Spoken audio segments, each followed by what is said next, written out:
La Bible en un an, la 51e journée, le livre du Lévitique, chapitre 9, verset 1 au chapitre 10, verset 20, le livre des Psaumes, chapitre 37, verset 27 à 40, le livre des Proverbes, chapitre 7, versets 4 et 5, l'évangile de Matthieu, chapitre 11, versets 1 à 30.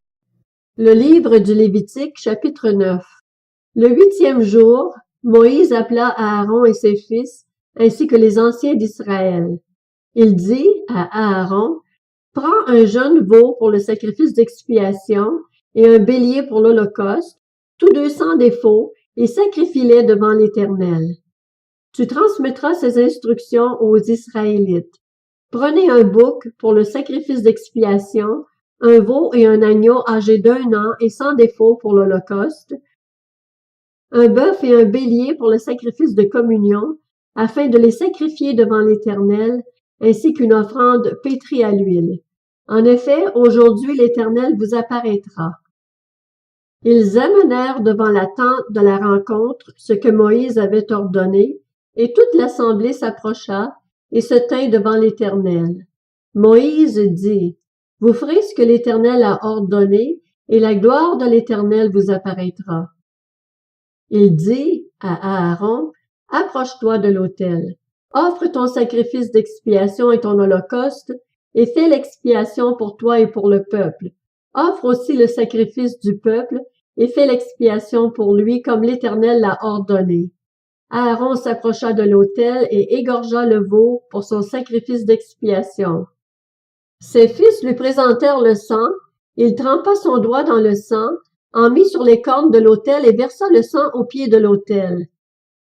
Il brûla sur l'autel la graisse, les rognons et le grand lobe du foie de la victime expiatoire, comme l'Éternel l'avait ordonné à Moïse. Mais il brûla dans un feu à l'extérieur du camp la viande et la peau. Aaron égorgea l'Holocauste.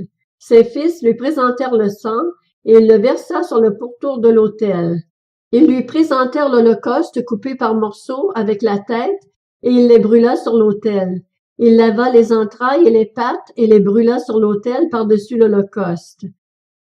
Ensuite, Aaron offrit le sacrifice du peuple.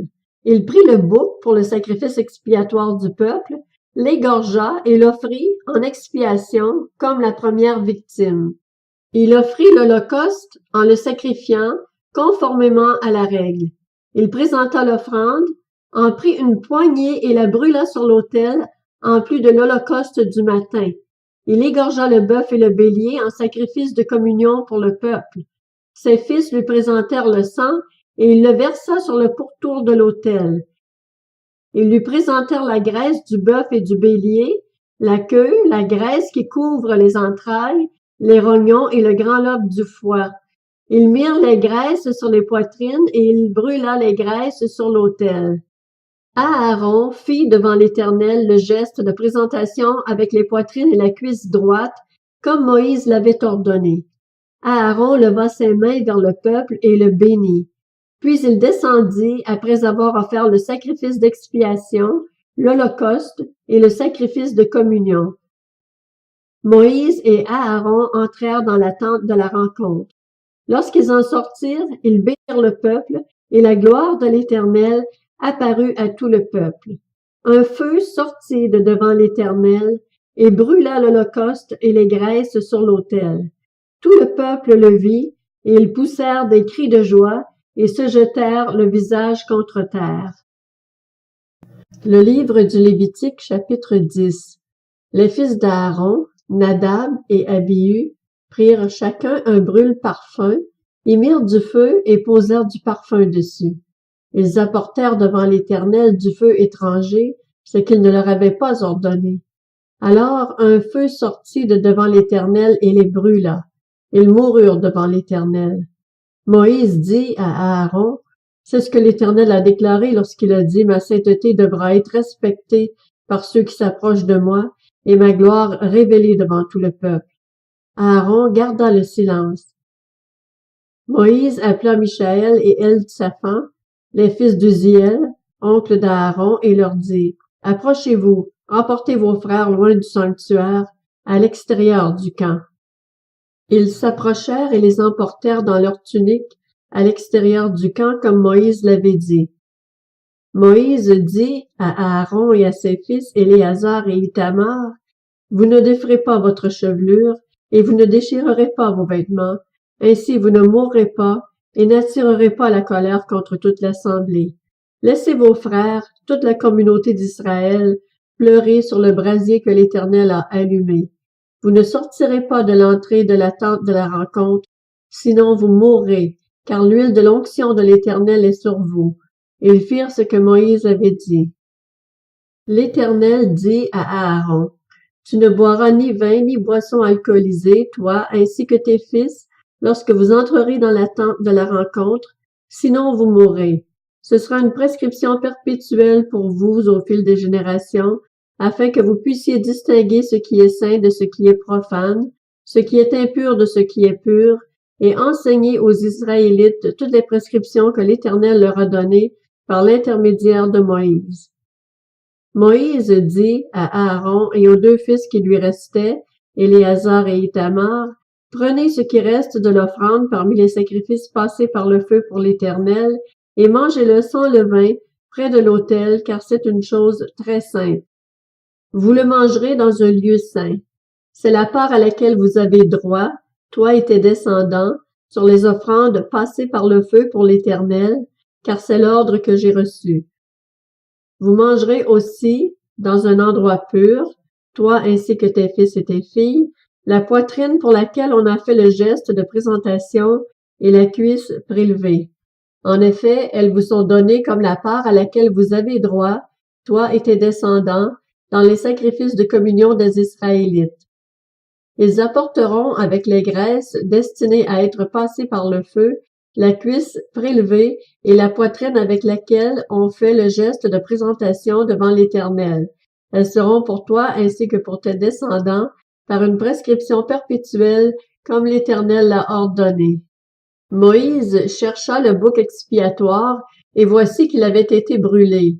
Alors il s'irrita contre Éléazar et Ithamar, les fils qui restaient à Aaron. « Pourquoi n'avez-vous pas mangé la victime expiatoire dans le lieu saint? C'est une chose très sainte. L'Éternel vous l'a donnée pour que vous portiez la faute de l'assemblée, afin de faire l'expiation pour elle devant l'Éternel. Or le sang de la victime n'a pas été porté à l'intérieur du sanctuaire. Vous deviez la manger dans le sanctuaire comme j'en avais donné l'ordre. » Aaron dit à Moïse, « Ils ont offert aujourd'hui leur sacrifice d'expiation et leur holocauste devant l'Éternel.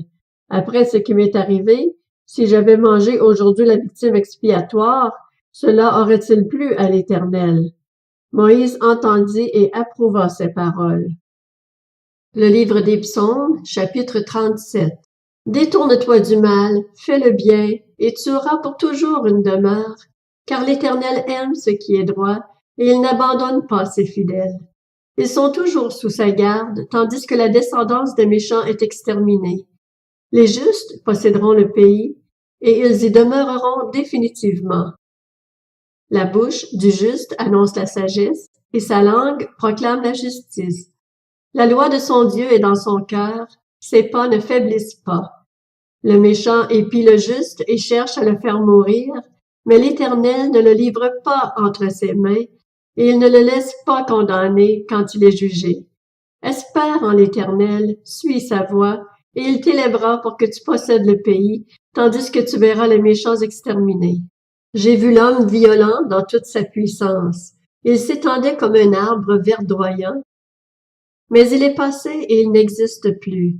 Je le cherche et je ne le trouve plus. Observe celui qui est intègre et regarde celui qui est droit, car il y a un avenir pour l'homme de paix, tandis que les rebelles sont tous détruits. L'avenir des méchants est réduit à néant. Le salut des justes vient de l'Éternel. Il est leur forteresse dans les moments de détresse. L'Éternel les secourt et les délivre. Il les délivre des méchants et les sauve, parce qu'ils cherchent refuge en lui. Le livre des Proverbes, chapitre 7. Dis à la sagesse, tu es ma sœur, et appelle l'intelligence ton amie, pour qu'elle te préserve de la femme étrangère, de l'inconnu au discours flatteur. Évangile selon Matthieu chapitre 11. Lorsque Jésus eut fini de donner ses instructions à ses 12 disciples, il partit de là pour enseigner et prêcher dans leur ville. Or, dans sa prison, Jean avait entendu parler de ce que faisait Christ. Il envoya 2 de ses disciples lui demander « Es-tu celui qui doit venir, ou devons-nous en attendre un autre? » Jésus leur répondit « Allez rapporter à Jean ce que vous entendez et ce que vous voyez.